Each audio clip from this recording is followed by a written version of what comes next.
come in, sit down, and shut the door. Diddy has been accused of the unthinkable. Remember how all these rumors have been going around that, they was probably messing with underage people, right? Well, it looks like it's not just rumors anymore. Remember, we said this was going to come to the forefront, baby. It has. Diddy ain't beating this. Y'all, this is the fifth lawsuit. I'm sorry, the fifth accuser that has come out and accused Diddy of the unthinkable. This is the fourth woman.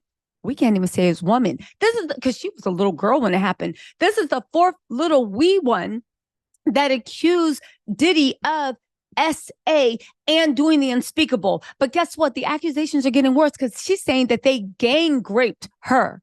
Y'all, let's get into this. If you guys don't know, there's been a lot of blind items saying that Diddy was going to somehow stage a comeback. He was already in London with his whole crew, having his videographer following him around, thinking people are saying that he could turn this around.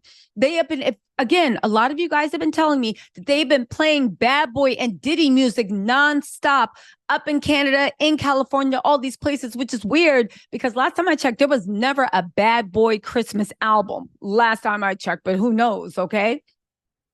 Also, they've been doing, again, this is rumors, have been doing a PR thing, trying with false, misleading video clips, trying to make it seem like, no, he didn't settle because he was wrong. He settled because the corporations made him, because insurance made him. That is all cap. The insurance company did not make Diddy settle. If anything, they probably dropped Diddy because illegal activity is not covered under insurance policies. Y'all, I'll make a video about that later because forget all that.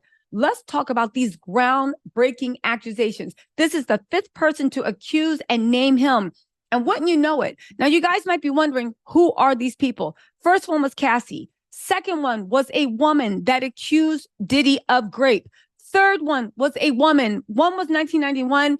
Third one was 1990 that accused Diddy of rape. The fourth accuser actually named Diddy and his company because they were suing his right-hand man, Harvey Pierre. But isn't it funny about the way life comes full circle? Because, baby, Sean Combs has been accused of gang rape of a 17-year-old in a new lawsuit. And get this, Harvey Pierre is back.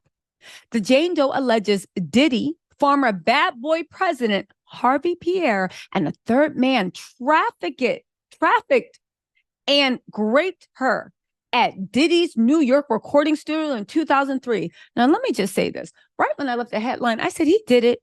He guilty. And I told you more people are going to be coming out of the woodwork. Rumors are that men are going to start coming out of the woodwork, okay? But get this. She has proof. She has pictures. There's even a picture of her sitting on Diddy's lap. Okay.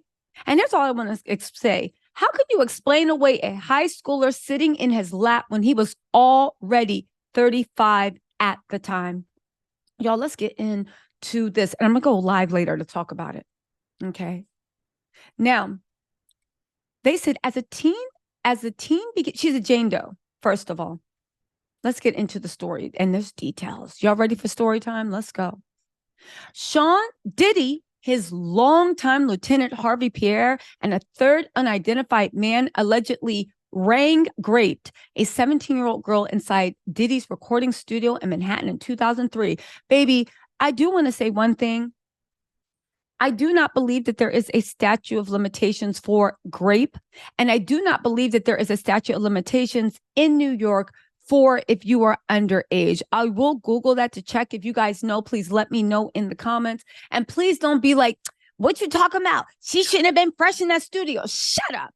That's why you're not a judge, a lawyer, and why you don't work for our legal system. Just shut up. Anyway, right? They said that after the gang rape, okay, the high school student was trafficked across state lines and plied with copious amounts of illicit substances and alcohol. Doesn't that sound familiar? But more importantly, didn't Gene Dill just go on the art of conversation, or it's the art of dialogue, and actually give an interview about how Diddy was bragging to him that he was going to get Dana DeCane strung out and then deal them out to his ends? Remember that? On top of that, was not Mark Curry just laughing about the fact that when they went to the club, there was champagne bottles that was spiked for the girls, and then there were regular bottles for them. Isn't it funny that all these people giving up tapes on Diddy literally are putting him under the jail, baby? Just settle right now, but I think the DA might get involved.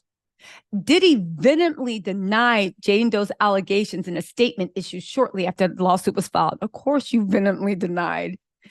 Diddy said this: enough is enough.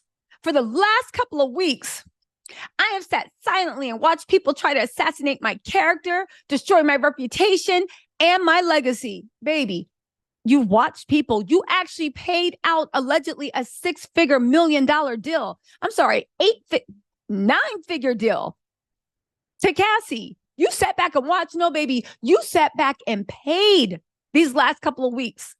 And you weren't silent because your lawyer was negotiating and spinning and doing everything else.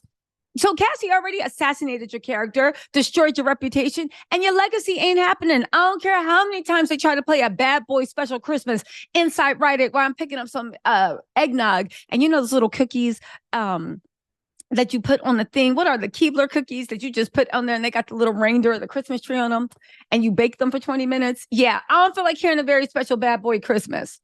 He said, sickening allegations have been made against me by individuals looking for a quick payday. Let me be absolutely clear. I did not do anything, any of those unlawful things being alleged. I will fight for my name, my family, and for truth. Look at you being Joan of Arc. What is it? Martin Luther King leading us across the bridge at Selma. And whatever else you want to put in there. Boy, shut yourself up. I'm just waiting for Diddy to come into court just like Jonathan Majors and his slave inward spiritual cosplay. But who's going to play the role of Megan Good? You think Carisha is going to come in dressed up like a Mormon woman looking God-fearing while she's sitting in front of the audience? Maybe. Anyway, let's get back into this. The new Jane Doe plaintiff, the fourth woman to accuse Diddy of SA in 3 weeks, alleges she was out with a friend at a lounge in Detroit area 2 decades ago when Pierre singled her out, complimented her appearance, and insisted he was best friends with Diddy. Little did she know she was talking to one of the devil's minions, disciples, or whatever you call it, right?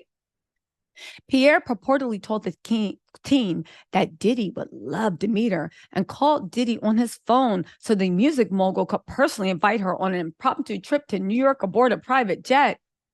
Yo, does this not sound like trafficking ring around the rosy? I'm asking. It sounds like it to me. You met a girl in a club and literally invited her on an impromptu trip to New York aboard a private jet. The lawsuit claims that after the teen had been convinced to go, Pierre lured her into a bathroom at the lounge. Once inside, Pierre allegedly smoked rack cocoa, crack, from an aluminum can and blank assaulted the teen by forcing her head down to perform sloppy toppy on him. What the hell? The 14-page complaint alleges the private jet eventually transported the teen to Teterboro Airport in New Jersey, where a waiting SUV with her, Pierre, and a third unidentified man to the studio where Diddy was finishing up work with a recording artist. The filing obtained by Rolling Stones features multiple color photos allegedly taken inside Diddy's house recording studio that night, including one where the teen is sitting on Diddy's lap. The filing claims that the teen was fed, again, copious amounts of intoxicants as Combs, Pierre, and a third man hit on her insistently and groped her body. What are these mofos into? I don't understand. There are a million women, okay, maybe not millions, but there got to be a couple of thousand of women that love crack rock. There got to be a million women. And like women, I mean, they are over 18, they are over 30. That's into this effery. Why did you take a little girl across state lines to do this mess? Y'all, ooh, it gets worse. It gets worse. What? Why? But what was the reason? What was the reason? As the teen became so inebriated that everything started to blur, Diddy allegedly led her to the bathroom. They love the bathroom. Is that their special place? Literally, when they put it on, do they hear Usher? I want to make love in this club, in this club, in this. What's that one song by Mario? Dun, dun, dun, dun. I forget. Mario made a song about the club too. That was a banger. Anyway, Diddy allegedly led her to the bathroom, removed her skirt and stuff that goes under the skirt. And oh my God, peed her from behind with his blank while she hung over a sink. He was 34 years old at the time, which was twice Jane Doe's age. Y'all, this man is evil.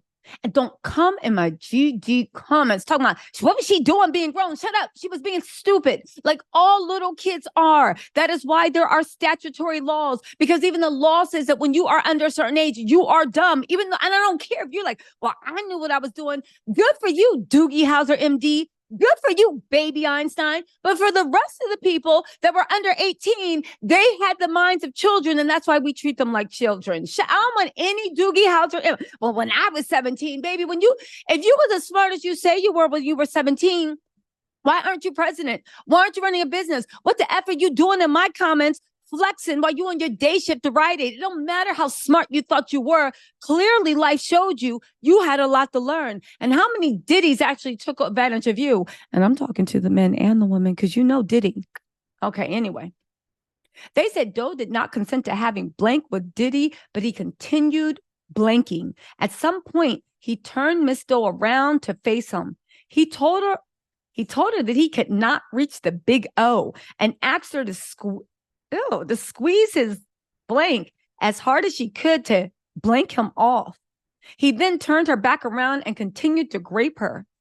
The lawsuit, which includes a trigger warning and bright red letters on its cover page, alleges that the teen was slipping in and out of consciousness when she looked up in the mirror above the sink and realized that the devil incarnate had descended upon her body, her mind, and her soul. I put that last part in, but she realized she looked up in the mirror and realized that the unidentified man from the plane ride, oh my God, had replaced Diddy and was now graping her from behind. According to the filing, Diddy was watching the assault from a chair outside the bathroom. Doe alleges the unidentified man ignored her pleas to stop, but eventually got out of the way so Pierre could take a turn. She claims he first subjected her to non-consensual blank, and when he finished by violently blanking her to give him sloppy toppy. They said Miss Doe remembers that Pierre was sweaty, probably high off coca, and that she had difficulty breathing. When Pierre was finished, he left her in the bathroom alone. The little girl fell into a fetal position and lay on the floor. Her blank was in pain. Once the team regained her bearings, enough to walk with some assistance, she was taken back to the airport and flown back to Michigan. The lawsuit also names Daddy's House Recordings and Bad Boy Entertainment as defendants. She has very limited recollection of the return flight and only remembers being in her car sometime early in the morning. The lawsuit claims Diddy and associates spent a significant amount of time in Detroit and that Diddy had many connections in Michigan, primarily the BMF, that is the Black Mafia family, a blank trafficking ring, and money laundering operation that was rumored to have seeded by Bad Boy. Now, they tried to reach Pierre. He would not answer. You guys, listen. Yeah, you know what? I'm going to go live with this in a little bit because these allegations are deep. This is how's everything. And baby, we know it's going down because I'm going to go live and read the rest of this complaint as a long one. The same person that's bringing up these allegations are the same persons that was Cassie's lawyer. Diddy ain't going broke. Tell me that mofo ain't going broke. And you know what? I love to see it. Baby, we dancing on the devil's grave tonight. Everybody do their Snoopy Linus dance. Do, do, do, do. You know, the Peanuts dance. Do, the Peanuts dance. Do, do, do, do, do, do, do, do. Listen, do the Snoopy dance. Pigpen, you join in too. Y'all, this is, listen, Cassie's lawyer said they prayed on, listen, I'm going to go live and talk about this, all right? Woo! Meet me after the jump. I'll be live in about an hour. Okay. Until then, run these numbers up. I'll talk to y'all later. Bye.